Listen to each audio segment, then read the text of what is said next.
Hello everyone, welcome back to Debika simple life. এসে গেছি তোমাদের সামনে নতুন একটা ভিডিও নিয়ে। তোমরা সবাই কেমন আছো? আশা করছি তোমরা প্রত্যেকেই ভালো আছো এবং সুস্থ আছো। তোমাদের ভালোবাসায় আমিও ভালো আছি।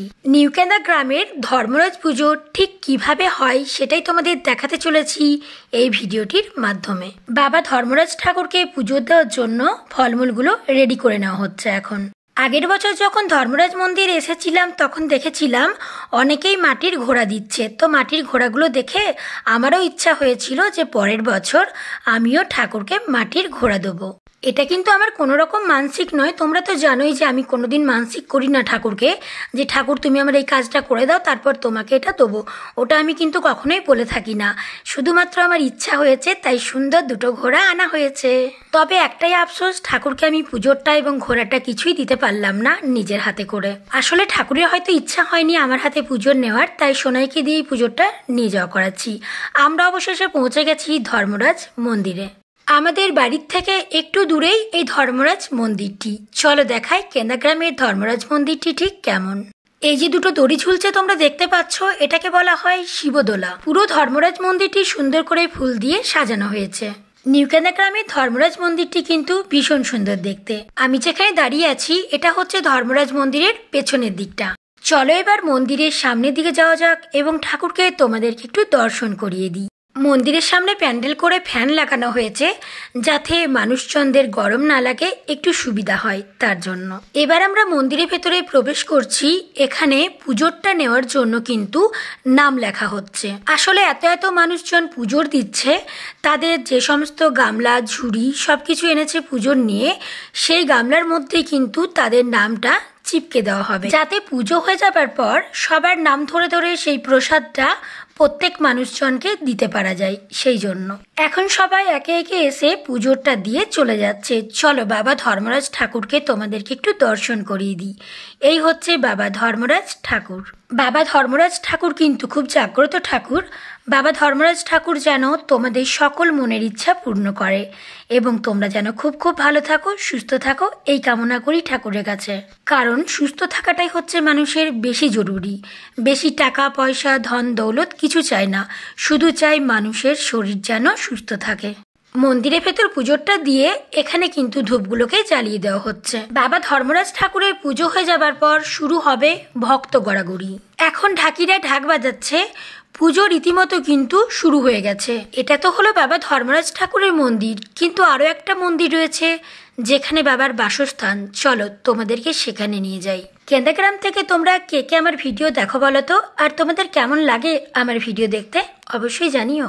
যে সমস্ত মানুষরা পুজো দেখতে আসছে তাদের জন্য কিন্তু সুন্দর করে একটা শরবতের ব্যবস্থা করা হয়েছে। এটা কিন্তু খুব ভালো একটা ব্যবস্থা। এত রোদে গরমে মানুষের পুজো দেখতে আসছে, তারা কিন্তু এই শরবতটা খেয়ে পরে একটু শান্তি পাবে। এখন আমি যেখানে এসেছি এটাকে বলা হয় আদারিতলা, বাবা ধর্মরাজ ঠাকুরের বাসস্থান।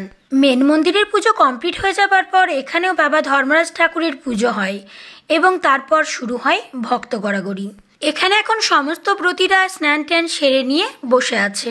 তোমরা কি জানো এই বাবা ধর্মরাজ ঠাকুরের উপোসটা কত বড় একটা উপোস?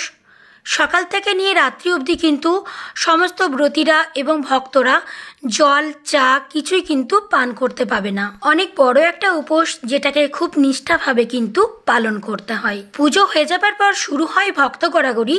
তারপর রাত্রিবেলা বাবা ধর্মরাজ ঠাকুরের থাকে স্নান যাত্রা। ওই রাত্রিবেলা কিন্তু বাবা ধর্মরাজ ঠাকুরকে স্নান করানোর পর সমস্ত ভক্ত এবং বতীরা স্নান টান সেরে এসে ফল জল এইসব কিছু কিন্তু খেতে পাই। এখন শুরু হয়ে গেছে ভক্ত গড়াগড়ি।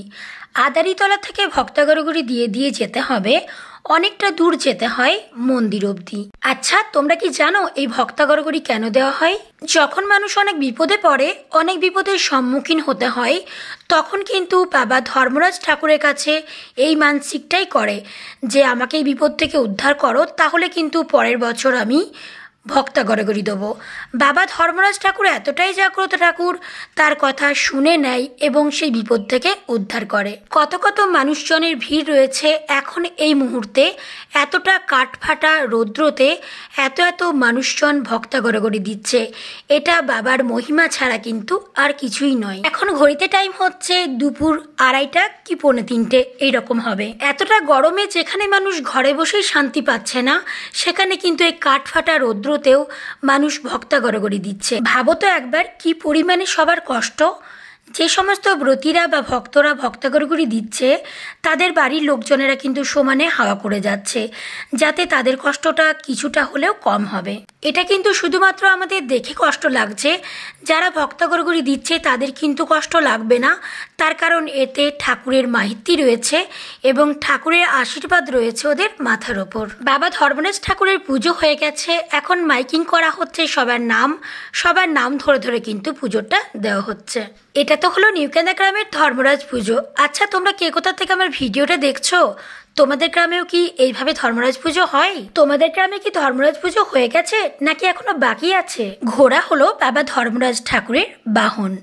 ধর্মের রাজা হচ্ছে বাবা ধর্মরাজ। কেন্দাগ্রাম থেকে যদি কেউ আমার ভিডিওটি দেখে থাকো, তাহলে একটু শেয়ার করে দিও, যাতে আরও অন্যান্য গ্রামের মানুষজনরা দেখতে পায় যে কেন্দাগ্রামের ধর্মরাজ পুজো ঠিক কিভাবে পালিত হয়, কতটা ধুমধাম করে পালিত হয়। এখন এখানে সবাই দাঁড়িয়ে আছে, যারা পুজো দিয়েছিল সকালে, তারা এখন প্রসাদটা নেবার জন্য। এখন এখানে প্রত্যেক মানুষজনদের ফুল দেওয়া হচ্ছে, মাইকে করে নাম ডাকা হচ্ছে এবং প্রত্যেকের পুজোর প্রসাদগুলো কিন্তু প্রত্যেককে ফিরিয়ে দেওয়া হচ্ছে। এখনও কিন্তু সমানে চলছে ভক্তা গড়াগড়ি দেওয়া।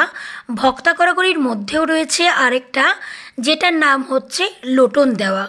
ওটা তো ছিল ভক্তা গড়াগড়ি, এই যেটা তোমরা দেখতে পাচ্ছ এখন আসছে, এটা হচ্ছে লোটন দেওয়া। মানে একটা হাতের সাথে হাত থাকবে এবং একটা পায়ের সাথে পা থাকবে, এইভাবেই সমানে কন্টিনিউ কিন্তু বাবার কাছে যেতে হবে। হাতটাকেও ছাড়া যাবে না এবং পাটাকেও কিন্তু ছাড়া যাবে না। একটা হাত বা পা ছেড়ে গেলে কিন্তু নিয়ম ভঙ্গ করা হবে। এইদিকে অনেকক্ষণ দাঁড়িয়ে থাকবার পর আমরা আমাদের পুজোর প্রসাদটা কিন্তু হাতে পেয়ে গেছি। তাহলে আমাদের কেন্দাগ্রামের ধর্মরাজ পুজো তোমাদের কেমন লাগলো জানিও। চলো তাহলে দেখা হবে পরের ভিডিওতে তোমাদের সাথে আবারও। Tata, bye bye.